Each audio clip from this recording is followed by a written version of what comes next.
আমার ছেলেরা টাকা নিবার লাগি, পয়সা নিবার লাগি, মোবাইল নিবার লাগি লেগে মারছে আমার পুতেরে।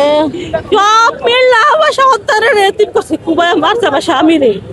নারায়ণগঞ্জের রূপগঞ্জে ফল ব্যবসায়ী রনি হত্যাকাণ্ডের সঙ্গে জড়িতদের গ্রেফতার ও বিচারের দাবিতে মানববন্ধন ও বিক্ষোভ মিছিল করেছেন এলাকাবাসী।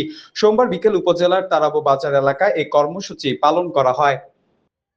স্থানীয়দের অভিযোগ, গত 21 মে শ্রাবণ, রাসেল, সিয়াম ও মোহন সহ কয়েকজন সন্ত্রাসী রনির কাছ থেকে টাকা ছিনিয়ে নেওয়ার চেষ্টা করে। বাধা দিলে তাকে কুপিয়ে হত্যা করে। মানববন্ধনে রনির মা শিরিনা বেগম, স্ত্রী রাশেদা বেগম, বোন নাসরিন আক্তার সহ স্বজনরা হত্যাকারীদের দ্রুত গ্রেফতার ও সর্বোচ্চ শাস্তি দাবি জানান।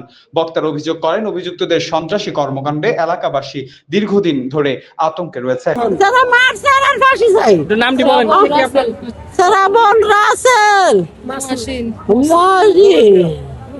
আমি তো কিছু কইতাম। যাত্রা বাড়ি আমার ছেলে ফলের ব্যবসা করে। আমার ছেলেরা টাকা নিবার লাগি, পয়সা নিবার লাগি, মোবাইল নিবার লাগি লেগে মারছে আমার পুতেরে।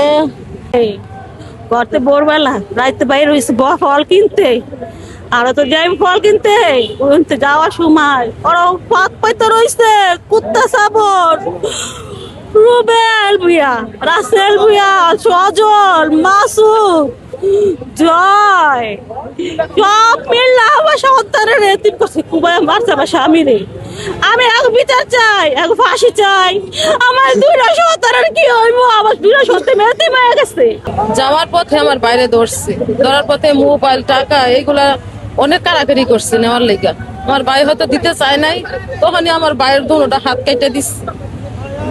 আমরা চাই সূক্ষ্ম বিচারটা চাই, এই টাকা নেওয়ার লেগেই মারছে। আমার ভাইয়ের এমনি তো কোনো শত্রুতা নাই, কারোর সাথে নাই। এলাকা জুড়ে জিগান, আমার ভাইয়ের কোনো খারাপ কোনো রেকর্ড নেই। শ্রাবণ, মহাসিন, রাসেল, কুত্তা মাসুদ নাকি এরা সবাই, রুবেল ভুইয়া, এরা সবাই আমার ভাইয়ের হত্যা করছে। আমার কাছে একটাই আবেদন, সরকারের কাছে একটাই আবেদন, দীপু ভুইয়ার কাছে আমাদের একটাই আবেদন, যে আমার ভাই যারা আমাদের বুক খালি করছে তাদের যাতে যত দ্রুত পারে তারা আমার সূক্ষ্ম বিচার, তাদের যাতে ফাঁসি হয়, এটাই আমরা চাই। হত্যাকাণ্ডের আমরা দ্রুত বিচার চাই। শ্রাবণ, রাসেল, সিয়াম, রুবেল এদের আমরা দ্রুত সাজা চাই, ফাঁসি চাই। আমরা দীপু ভুইয়ার সাহেবের কাছে বলতে চাই আর দ্রুত এই দৃষ্টান্তমূলক শাস্তি দেওয়া হোক।